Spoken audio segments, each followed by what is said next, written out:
New Relight opticals and computerised I clinic. हमारे यहाँ Sarojini hospital के आई स्पेशलिस्ट डॉक्टर अवेलेबल। अपनी आंखों का मुफ्त मायना करवाइए। जी हाँ, sun glasses 99 onward, any number glasses from 250।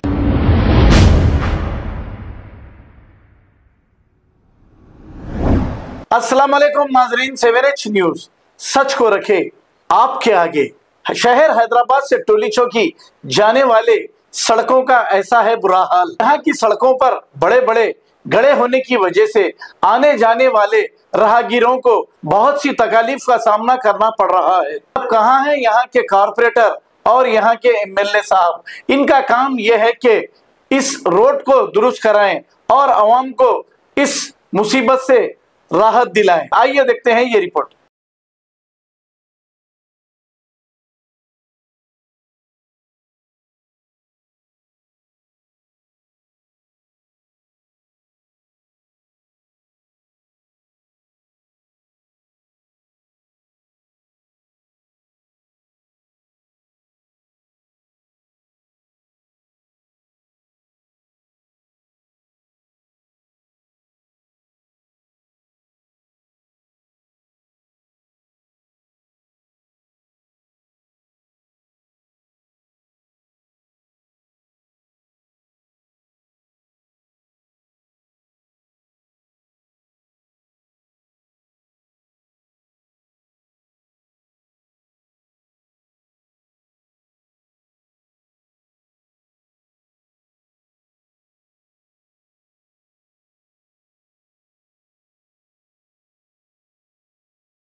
New Relight opticals and computerised I clinic. हमारे यहाँ सरोजनी हॉस्पिटल के आई स्पेशलिस्ट डॉक्टर अवेलेबल। अपनी आंखों का मुफ्त मायना करवाइए। जी हाँ, sun glasses 99 onward, any number glasses from 250 onward, contact lenses any colour ₹99 onward. जो हजरात 60 साल की उम्र से ज्यादा है, हज और उम्रा जाना चाहते हैं, उनके लिए बिल्कुल free number glasses, free home delivery और free eye checkup. New relight optical, Talab Katta, main road, opposite to Baba Bahauddin Dargah. Mobile 9848392127। खबर है शहर की, खबर है गाँव की, खबर है सारी दुनिया की। 7H न्यूज पसंद आए तो लाइक कीजिए, शेयर कीजिए और सब्सक्राइब करना ना भूलें। 7H news.